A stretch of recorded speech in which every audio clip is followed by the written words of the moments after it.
Hello and welcome to this very special broadcast that we're bringing to you from the Synergia Conclave in Bengaluru in collaboration with Times Now. And to talk to us today, we have a very, very special guest who's come all the way from Israel.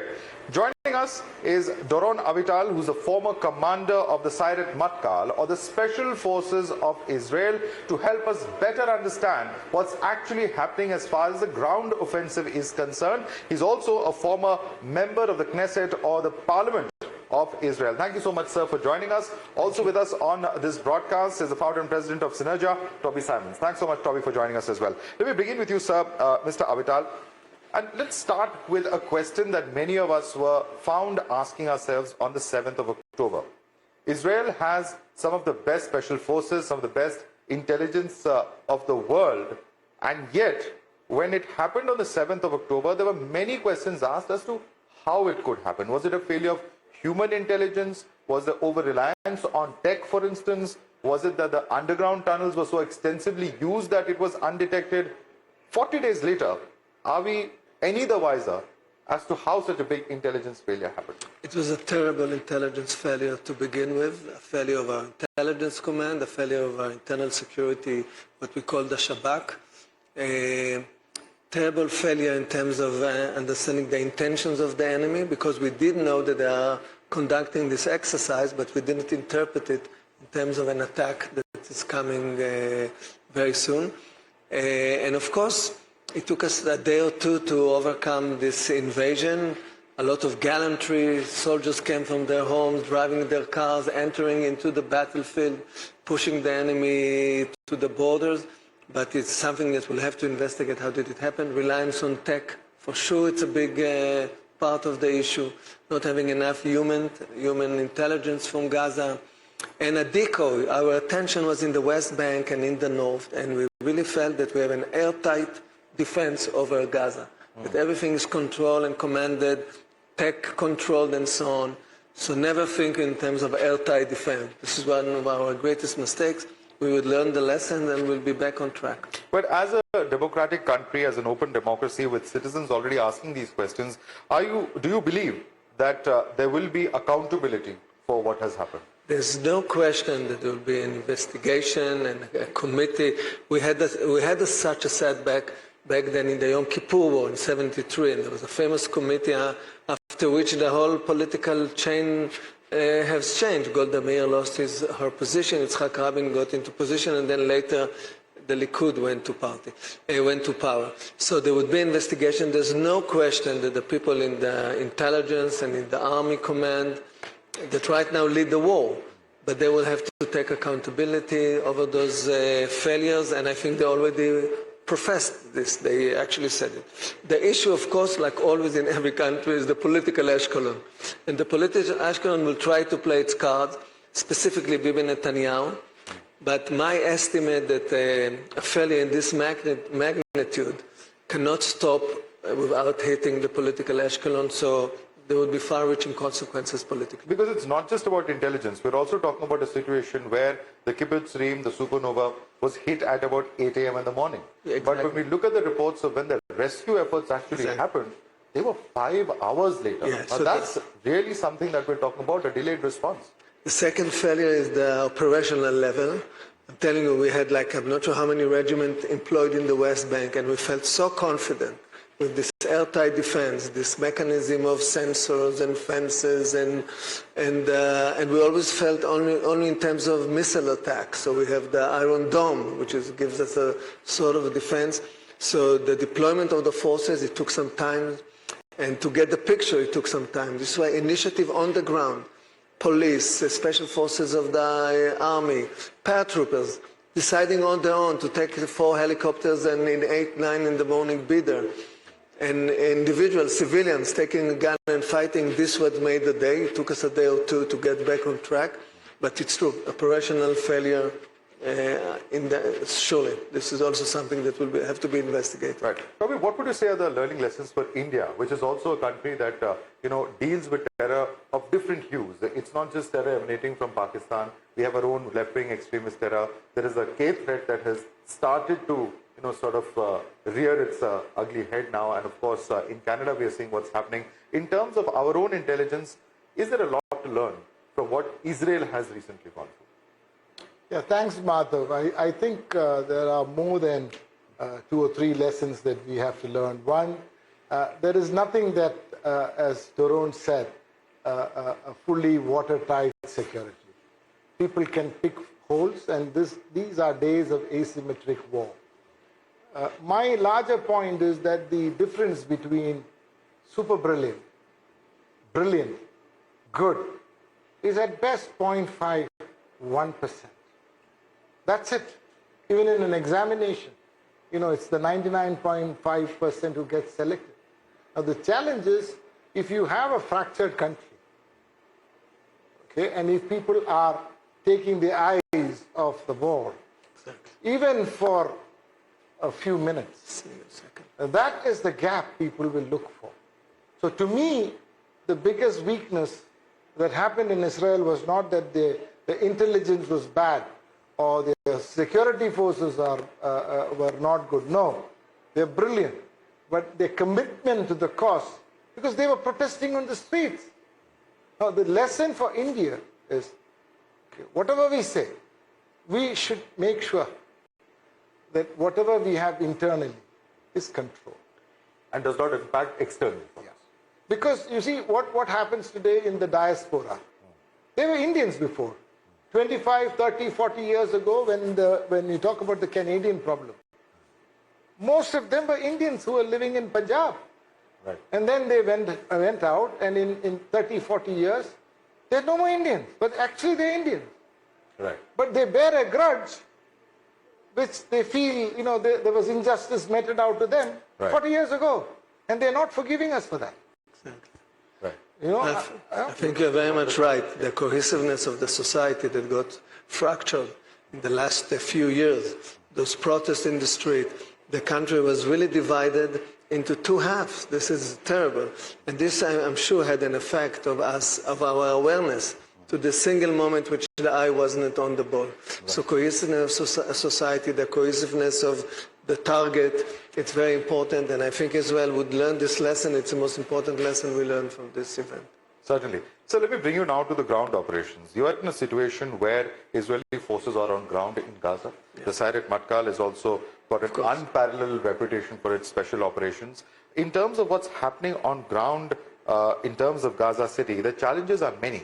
Because many would say, distinguishing between citizens, distinguish between terrorists, that becomes a very complicated exercise. Can you take us through in your experience, because you've also been part of these raids on Gaza in the past? First of all, urban warfare is the hardest. I'm myself a veteran of the Lebanon War of '82, so we actually had to go in Beirut to the high-rise and those refugee camps, and it was demanding. But here there was an added element of the hostages, because as you fight the 240 of your people somewhere in Gaza, and then you have the infrastructure of the tunnels, which really allows them to move. So we had to calculate this way. We didn't go into the campaign right away. We had to really design a plan, forces, and to go about. And right now it's the northern Gaza. The southern Gaza is where the civilians are there, and then we have to see what's next.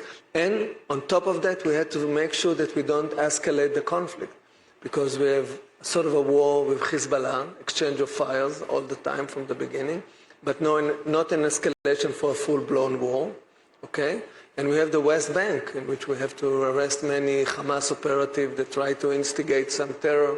So we have a few fronts, and adding to that, there's the front of the Houthim. Those rebels from Yemen decided to shoot a few missiles that were intercepted by our defense mechanism, like the arrow. It's the first time an arrow was employed and catching a missile outside of the atmosphere, and even Shia militia in Syria. So we have 5 fronts, 3 of them heavy, Gaza, of course, the main campaign, and our main aim now is not to escalate the northern border. So we do whatever we can to answer into the Hezbollah provocation, but not escalate to a full-blown war. There are 3, 4 important points that you've covered, and I want to go to them one by one. One is, of course, the fact that there were 240 hostages. Yeah. Now, the challenge over here, potentially, which many experts have observed, is that perhaps these hostages aren't going to be kept at the same location, unlike in Entebbe. So does that, and how does that really complicate matters or make things more difficult for the forces who are actually engaged in trying to release these hostages? So first of all, it was defined that we have two aims. Eliminate Hamas, the Hamas would not be the ruler of Gaza, and finding the hostages. And the two aims would have to follow up together, simultaneously. So we felt as we pushed the forces Hamas in, they would be willing either to negotiate for a deal. We are still hoping through Qatar or Egypt. On the other hand, with the brigade of the tanks and the engineers, and we had the special forces following them, looking for incident where we have a location, we have some intel about the location of some hostages, and we can follow up and rescue them. In the meantime, no success except for one woman soldier that was rescued by the special forces of the Shabak, a very good special forces. But we still have those hopes. So those are the two. This was the strategy. Yeah, Madhav, I just have one point to make. Very essential in any conflict. Who's your enemy? Okay. Earlier, the enemy in inverted comma for the Israelis was a smaller subset. Today, this issue has blown up, especially in the Palestine. Now, the Arab rulers don't have legitimacy. Okay? They are actually, if there is a popular vote in those countries, including Saudi, there is no guarantee that these regimes will stay. Yeah. Now, the regimes are sensitive, that they don't want to do a pushback on this. Exactly. Now, your enemy or your adversary is totally different now. So you cannot do a battle strategy thinking that it is limited to Gaza or it's an Arab problem. Exactly. So exactly like Doron said, the first thing is get the situation under control, because otherwise none of the Arab countries that you have befriended now after many years can stay with you. Do you think there's an attempt to derail that process of bringing these countries together? Perhaps, because if you look at from a Palestinian or a Hamas point, they were pinned to the wall, and if they didn't do this, they would have just been, they would have just gone into oblivion. Nobody would even have known there is somebody. So it was a last-minute, desperate attempt by them, perpetuated by a fact that there was a weak chink in the defense. They took advantage of it. Exactly. Okay, for their survival. Right. And I think the brutality is the messaging they wanted to convey. Right. Is there also a messaging to the PLO, the Palestinian Authority, also you see in this? Apart I think we shouldn't forget also that the PLO and Hamas, they're enemies. When Hamas was elected in Gaza, they actually executed the Palestinian Authority officials. So we have to get what's going on within the Palestinian society. But Toby is explicitly, of course, is right. Don't forget that we had this Biden initiative, that the anchor was India, going to Saudi Arabia, going to Israel, going to Europe, and complementing the Abraham Accord. So this was a great plan, and I think I met soldiers a few days before the terrible war, and I said, somebody might try to derail this process. And this is what the Hamas was trying actually to do. And I hope, though the prices that will be paid are bloody, that they wouldn't succeed to derail it. And of course, the point that Toby made about our allies. We have to forget, apart from the US and Europe, our allies in the region, Egypt, Jordan, in which we have peace accords with, and the Palestinian Authority. This is the players that in the end will have to restructure the new Middle East. And I think we have it in our mind. Right. I think I might add another interesting point. So we are not talking about Middle East alone. Look at the, let's say, Middle East population that has migrated to Europe. Okay, yesterday you saw Macron making a statement which is very different. He's compelled because 17% or so of his population is now people who have migrated from that area. So is it in Germany. So if something goes wrong, those countries will have problems they can't handle. Right. Exactly. Right. Right. When it comes to the hostages, though, I want to bring the conversation back to that. We've seen a lot of activity from a lot of Israel's allies, United States, etc., who've been visiting a number of the Middle Eastern countries. How far do you think these negotiations with, say, Iran or Qatar, which are known to have a direct line with the Hamas, how much will that help in terms of the actual release of the hostages? Iran is not a player in this context, but Qatar for sure, because Qatar was the way also funneling money to Gaza. So Qatar is Al Jazeera. Qatar really is the players that we're trying to work out a deal is Qatar and Egypt. The head of the Mossad was in Qatar. the head of the internal security was in Egypt. So those are the two players with which you can manage some deal. The question is, of course, whether they really want to offer us an effective deal that can be executed, and it's not a way to just postpone the attack. The policy of Israel, and I support the policy, ceasefire comes with hostage deal. So if there's a hostage deal, a significant, a serious one, we will go into a ceasefire in Gaza. Right. That's very important because, on the one hand, you have a ground offensive. On the other hand, they're trying to get hostages out. There are negotiations going on for that. Are these two essentially at cross purposes, many would say? Because can we really have one and not have the other, or can the two complement each other? How do you look at it, Robbie? I think it's not an easy situation, Madhav. But the challenge for the society of Israel and for their political leadership, it's so important to get the hostages back.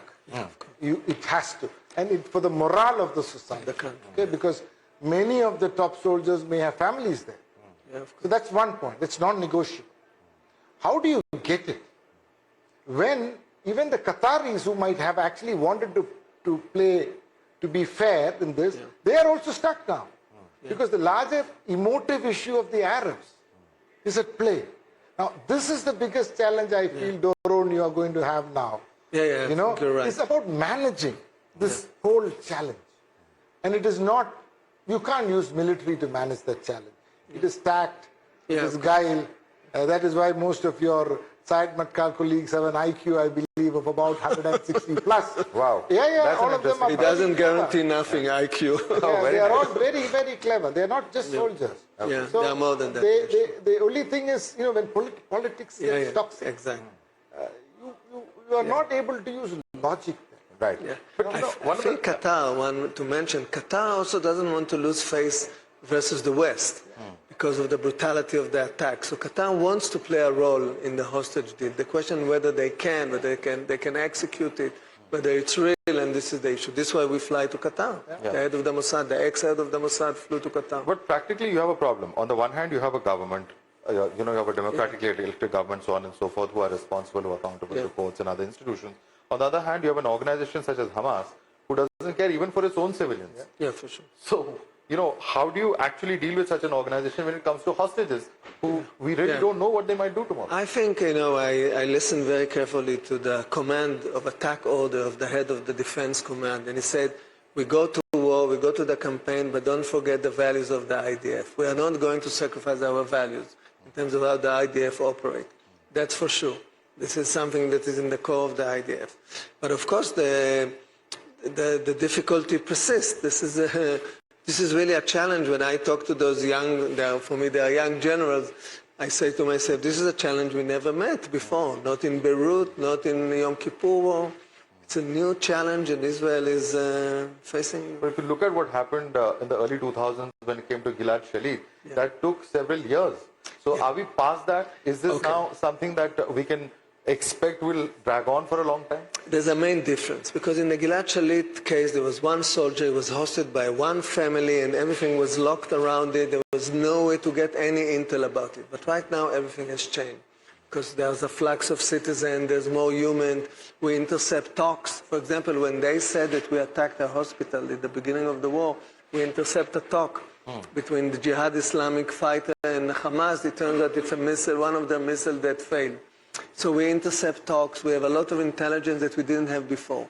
So this is the reason why we push inward to get those intel. If we get the intel, we'll get the hostages. But perhaps many of them already are smuggled to the south of Gaza, and this creates a new obstacle for us. Right. I want to bring you back, Tobby, to a point that he made about a multi-front war. We've seen this emerge from just an Israel-Hamas war to a two-front, three-front, four-front, five-front war. And there are very real fears that this would lead to an escalation. We know how the United States carriers are there. We know how China is sending its own carriers. We've seen, of course, as you mentioned, the Houthis fire from Yemen. What's the real fear, in your view, 40 days later, about whether this will explode into a larger regional crisis or a global crisis at that? Or do you think about 40 days later, we're seeing things kind of settle down? Where's your guess on this? My guess is it will settle down.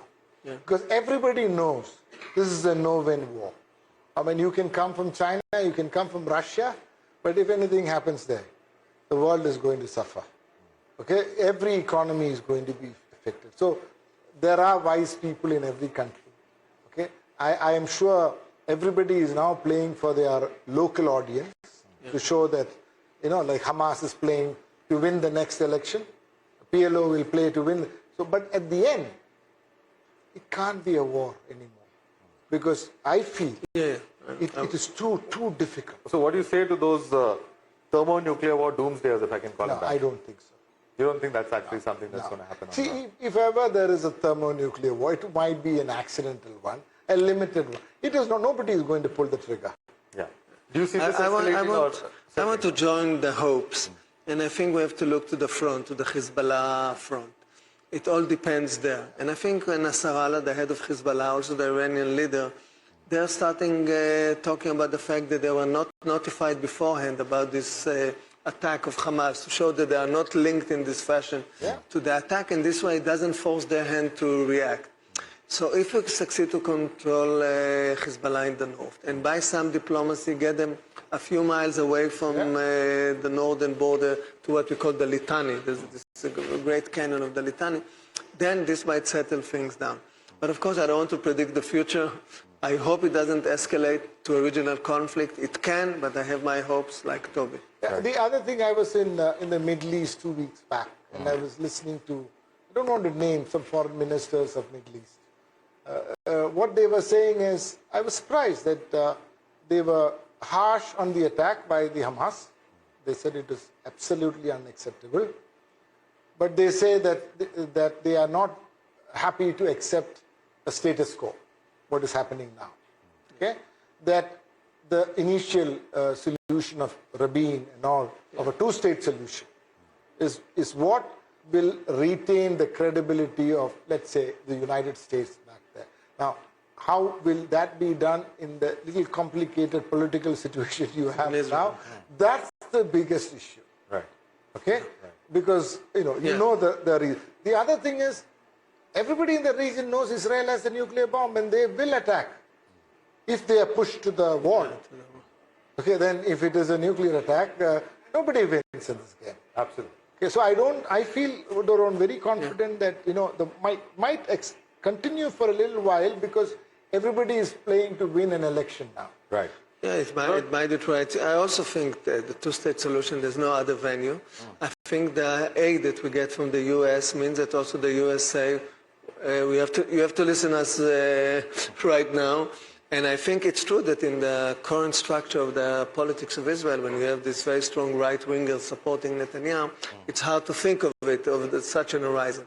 Right. But I think now the center party of Benny Gantz, my friend, who was a paratrooper with me, they might gain some momentum, and this might change towards the Rabin legacy that we all discussed. Right. I'm going to come to Netanyahu in just a minute, because I have an interesting question to ask you on that. But I want to draw attention to what has been a growing concern 40 days hence since this crisis. Of course, we've seen both sides, the beheading of babies that Israel has spoken about, the Palestinians, the Hamas talk about how so many children, about 40% of those killed, the casualties on their side are children and babies, they say.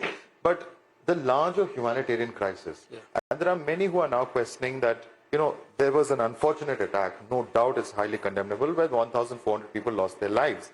But we're also looking at a situation where Palestine today says that 12,000 civilians have lost their lives over there. So there are now questions emerging about whether the response is increasingly being perceived as being disproportionate.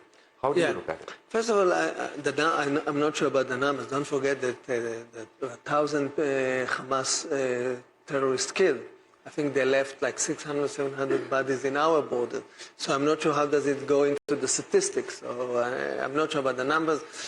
For sure, to fight a war in this urban warfare, it's terrible. Nothing, of course, was intentional, and these casualties is a tragedy.